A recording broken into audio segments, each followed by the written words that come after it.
Bonjour à vous toutes et à vous tous. Eh bien, écoutez, je reprends dès le début. Merci pour ce petit message. Donc, je suis ravi de vous rencontrer pour ce live, la grande confusion spirituelle, le piège des hautes fréquences. Il y a quelque chose en ce moment, ce mot-là, c'est haute fréquence, on l'emploie à toutes les sauces. On se gargarise avec les hautes fréquences. Il faut être dans des hautes fréquences. J'ai rencontré des êtres merveilleux qui sont dans des très hautes fréquences. Mon Dieu, les hautes fréquences, c'est le signe de votre réalisation. Si vous n'êtes pas dans les hautes fréquences, vous n'êtes pas dans la spiritualité. Donc c'est une pression terrible. Qu'est-ce que je dois faire? Je dois vivre tout le temps au cœur d'un vortex chez moi, dans ma chambre, pour rester dans des hautes fréquences. Je dois aller dormir dans un site sacré. Je dois en permanence être avec mes guides. Je dois faire attention à être tout le temps dans mon être divin pour exprimer au mieux mes hautes fréquences. Et avoir... Mais qu'est-ce que sont ces fréquences? Sont-elles les fréquences électromagnétiques? Sont-elles les fréquences de la lumière? Qu'est-ce qu'on mesure avec ça pour savoir si c'est une réalité ou pas? Et c'est la grande question, parce que c'est une grande confusion spirituelle que de croire que les hautes fréquences font l'être. Et c'est énorme, et c'est pour ça que j'ai fait cette vidéo. Le problème, c'est les conséquences de dire ça en permanence. Donc je vais vous expliquer la problématique. Qu'est-ce qu'on mesure avec ça? On mesure des hautes fréquences. On nous demande d'être tout le temps dans des hautes fréquences. Comme je vous l'ai dit, moi je suis quelqu'un qui sait mesurer parfaitement. Autrefois, je mesurais beaucoup. Maintenant, je ne mesure plus. Je ressens pas le besoin de mesurer. Je m'attache plus à la qualité de l'être, à la qualité énergétique, au parfum de ce qui arrive. Et là, effectivement, avec ces hautes fréquences, eh bien, la problématique, c'est que c'est un moyen de juger les gens.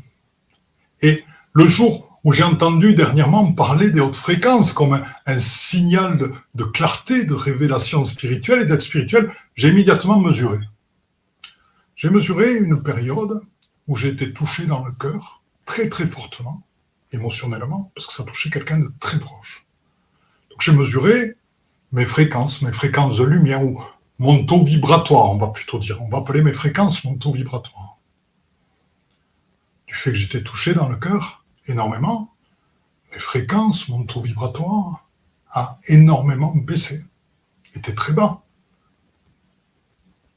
Est-ce que pour cela, je suis une mauvaise personne? Est-ce que pour cela, je ne suis plus dans la spiritualité? C'était mon cœur qui fonctionnait. C'était mon cœur qui était vivant. C'était mon cœur qui était touché. C'était donc l'amour qui est la clé même de la spiritualité. Est-ce que le fait d'être dans des basses fréquences à ce moment témoignait du fait que je n'étais plus quelqu'un qui aimait la source, qui aimait les autres, qui participait de la création du nouveau monde? Et ensuite, j'ai mesuré un instant où où j'avais ce problème émotionnel, ce passage émotionnel, était accepté, j'étais bien centré, j'étais par exemple avec mes animaux, avec mes arbres, en train de parler avec eux, et là, effectivement, mes fréquences ont remonté de 4 à 5 fois plus. Je peux tester un autre moment où j'étais malade. Là, dernièrement, j'ai repris le Covid, parce que il y avait un besoin de nettoyage avec le passage du 1er mai, il y avait besoin de laisser partir l'ancien. Si je regarde, mon taux de fréquence est très faible. Mais une fois passé ceci, il remonte pratiquement à 100% au maximum de ce que je peux exprimer maintenant. Donc la question est, quand ça veut dire que par rapport à ces gens qui font des hautes fréquences, la panacée, le paradigme, ceux auxquels on doit arriver, ceux auxquels on doit être, la clé et le témoignage de notre réalisation, ça veut dire qu'on n'a pas le droit que d'être malade. Notre corps n'a pas le droit de passer par des mécanismes d'évacuation des anciennes parties de nous-mêmes pour naître à nouveau. Cela veut dire qu'on n'a pas le droit de laisser vivre le cœur pour ne pas être touché émotionnellement, pour rester dans ces hautes fréquences. Donc il y a une immense confusion spirituelle en ce moment avec ces termes-là. Et la problématique de cela, parce que ça a des conséquences désastreuses, c'est que certaines personnes y croient. Je dois rester dans des hautes fréquences. Et le problème, c'est quand ils se sentent en bas, un petit peu dépressifs, un petit peu mélancoliques, ils se disent « Mon Dieu, je suis plus dans les hautes fréquences, je suis plus dans la spiritualité, je suis plus un être réalisé. » Et ils s'excluent eux-mêmes du cercle des êtres de lumière. C'est complètement différent de tout ce qu'on nous a appris, le respect de ce qui fait la part du nouveau monde. Le respect de chacun, le respect du passage de chacun, le respect du chemin de chacun, l'harmonie, le fait que nous sommes un. Quand j'aime quelqu'un, je l'aime inconditionnellement. Pas parce qu'il est dans des hautes fréquences. Je l'aime autant dans ces moments où il va être dans des fréquences plus élevées que dans des moments où il est dans des fréquences quasi nulles ou en bas. C'est toujours le même être. C'est toujours la même personne. Son être divin éternel est toujours là. C'est simplement que les fréquences ne traduisent pas la qualité de son être. C'est juste une illusion, c'est juste des mots. On se gargarise de mots actuellement. J'ai rencontré des êtres de la 22e dimension. Qu'est-ce que ça veut dire tout ça? C'est pareil. Ce sont des plans différents. Mais ce ne sont pas des êtres supérieurs. Ah, j'y reviendrai après. Mais la grande confusion spirituelle, c'est vraiment celle-ci. Les hautes fréquences ne sont pas un témoignage de la qualité de l'être et desservent totalement le nouveau monde et font des dégâts énormes. Donc ne croyez plus à ça comme témoignage de votre réalisation. Alors peut-être que vous attendez, vous dites, mais quand est-ce que Philippe va enfin nous dire ce qui pour lui est le témoignage de la qualité de l'être? Tout vient du cœur. Tout vient de l'amour. La source est amour inconditionnel. L'amour est source de vie.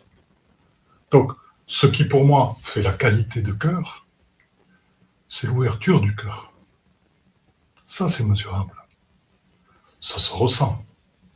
Ce qui fait de moi, ce qui fait de nous la qualité de l'être, eh bien, c'est le fait de vivre en harmonie avec son cœur. Et d'être totalement à l'écoute du cœur dans sa vie de tous les jours.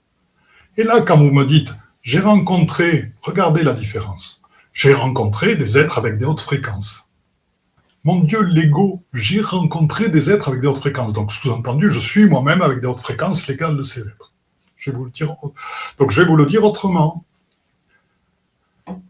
J'ai rencontré des êtres qui ont le cœur totalement ouvert, qui sont véritablement dans l'amour inconditionnel.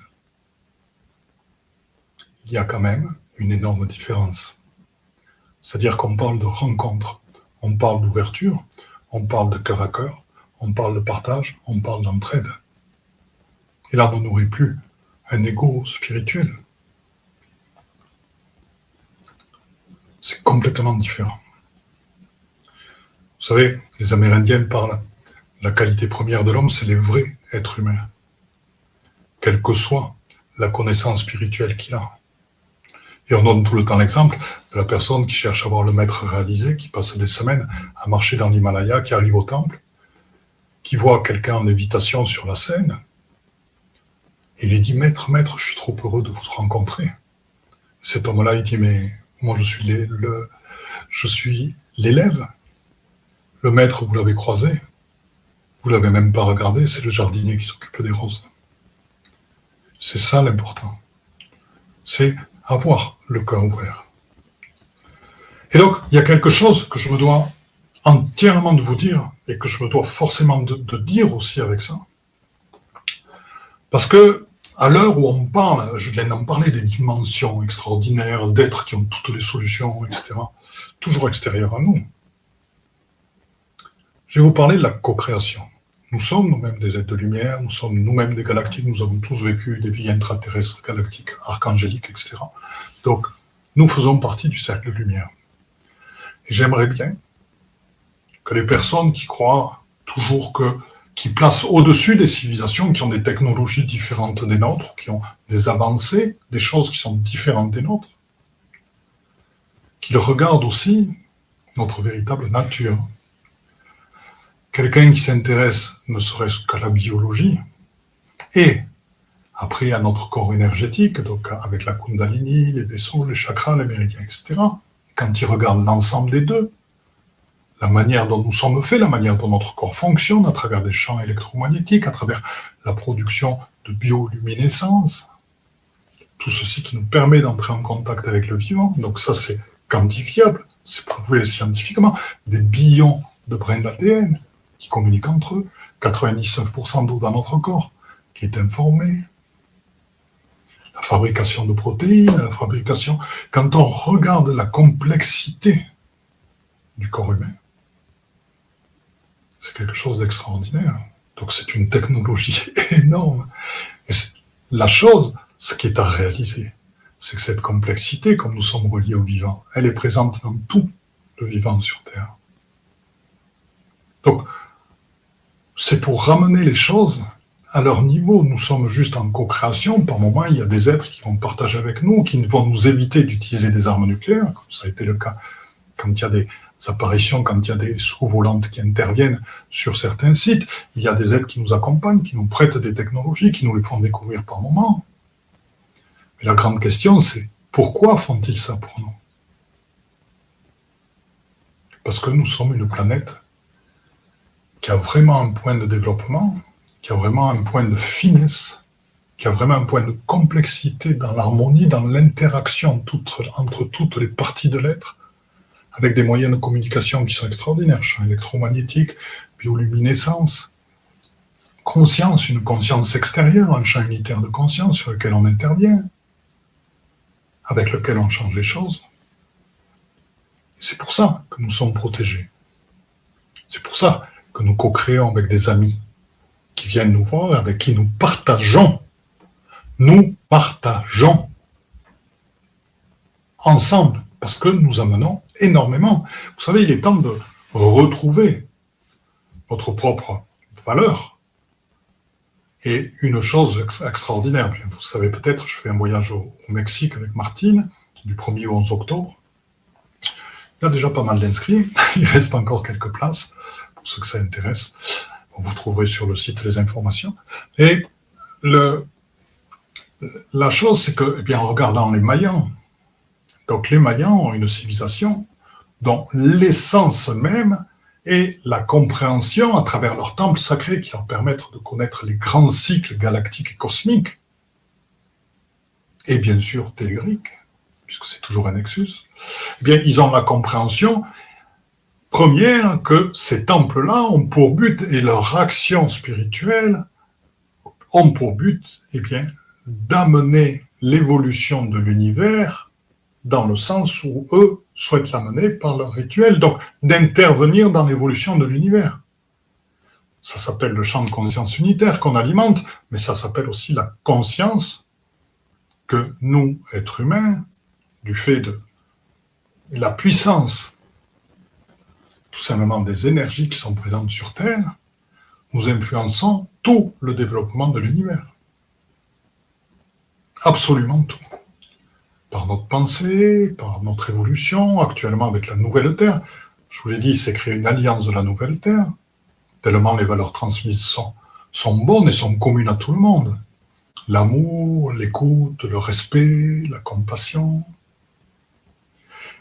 Et nous pouvons même aller encore plus loin. C'est-à-dire que nous avons tous incarné, galactiques, extraterrestres, archanges, anges, saints, maîtres ascension. Ils le sont plus, ils sont sur un autre plan, mais ils l'ont été, esprit de la nature, etc. Quelle que soit la forme d'incarnation que l'on prend, arbre, rocher, animal, quelle que soit la forme d'incarnation que l'on prend, nous avons tous un but commun. Vous savez lequel c'est? Savez-vous? Bonsoir Christian. Ce but commun, c'est d'atteindre, dans notre incarnation, à la réalisation du divin en nous. Donc peut-être que le mot divin est gênant pour certains, donc d'atteindre à la réalisation de la source en nous, donc d'atteindre à notre être éternel, à notre vérité ultime de fréquence. Et c'est le but commun de toutes les incarnations de tous les êtres, de tout le vivant. Atteindre à cet être divin complètement, et pourquoi il y a incarnation? Pour pouvoir le manifester. Et vous comprenez bien que là-dedans, il ne s'agit plus de reconnaître la qualité d'un être à travers ses hautes fréquences. Quoi qu'il en soit, nous sommes ensemble. Nous sommes avec les arbres, avec les pierres. Nous sommes avec les nuages, avec le vent. Nous sommes avec les galactiques, avec les intraterrestres, avec les archanges, nous sommes avec Marie, nous sommes avec le Christ, nous sommes avec l'esprit de la nature, nous sommes avec nos amis arbres, en permanence. Du fait de notre nature, nous sommes un. Et nous co-créons ensemble. Et la caractéristique fondamentale, vous savez, dans le séminaire que l'on fait en ce moment, on travaille sur le champ de conscience et les sites sacrés, et on voit comment, en activant les sites sacrés, suivant notre âme globale planétaire, ils influencent le champ de conscience unitaire. Et quelle est la caractéristique commune de tous ces sites sacrés qui s'inscrivent sur les trames de conscience? Et c'est l'amour. Et quand on regarde, quand on se pose la question, quand je ferme les yeux, que je me mets en connexion avec les plantes, que je me mets en connexion avec les arbres, le vent, le ciel, les nuages, le soleil, les esprits de la nature, les archanges, qu'est-ce que c'est qui nous relie tous ensemble? C'est l'amour. L'amour, c'est la force de vie principale. L'amour, c'est des relations ouvertes. L'amour, ce sont des relations dans lesquelles le cœur reste ouvert. Ce sont des relations de confiance dans lesquelles il y a partage, il y a don de soi complètement. Il y a amour inconditionnel. Et ça, c'est tout le vivant qui est comme ça. C'est notre point commun entre tous et toutes. Alors, haute fréquence, franchement, c'est risible. Voilà, donc j'espère que... Merci. Bonjour ma chère Fabienne, exactement l'amour de notre ADN. Voilà, on a plein de messages. Merci, donc j'ai Fanny qui m'a dit merci de le dire tellement juste. Cécile qui m'a dit ça. Voilà, donc si vous voulez, c'est vraiment une réalité qu'on a à entendre. Donc la grande confusion spirituelle, vous l'avez compris, cette vidéo va se diffuser beaucoup. N'hésitez pas maintenant à remettre en place ceux qui pensent que les hautes fréquences sont un critère de qualité spirituelle. Je vous en prie, expliquez-leur ce que c'est que l'ouverture du cœur, expliquez-leur que vivre sa vie en harmonie avec le cœur, ça c'est quelque chose qui est véritable. Et dites-leur que s'ils savaient mesurer, ils verraient très bien que, suivant ce qui passe dans leur vie, eh bien leur haute fréquence diminue, mais c'est pas pour ça qu'ils sont moins bien. C'est la vie. Les fréquences bougent comme la mer, elles vont en bas, elles montent, elles vont en bas, elles montent. Quand il y a un solstice, nos fréquences montent énormément. Parfois, il y a d'autres événements où nos fréquences baissent parce que nous en avons besoin pour laisser partir certaines choses, pour atteindre au fond, pour passer, pour évoluer. Donc vous pouvez rire ou vous pouvez expliquer avec beaucoup d'amour. Voilà. Oh, j'ai mon ami Jean qui est là. Jean, c'est un homme extraordinaire qui m'apporte énormément et voilà, ce que j'aime beaucoup. Écoutez, et bon, il fait... Donc je diffuse des vidéos sur ma chaîne qui viennent de lui, donc n'hésitez pas à regarder parce que c'est un fin connaisseur de tous les dossiers UFO. Il révèle beaucoup de choses, donc je vous les mets au fur et à mesure qu'il me les passe. Voilà, écoutez, je vous embrasse très fort tous. C'était la grande confusion spirituelle, les hautes fréquences, zéro. Arrêtons de nous gargariser avec des mots. Regardons la réalité. L'ouverture de cœur, l'amour. Oui. Vivre sa vie en harmonie avec le cœur. Oui. Revenons au message de nos anciens. L'amour est le fondement de tous les sites sacrés et de tout ce qui est diffusé à travers la trame des sites sacrés. L'amour est source de vie. Là est la vraie valeur. Je vous dis à très bientôt. Je vous aime. Bye bye.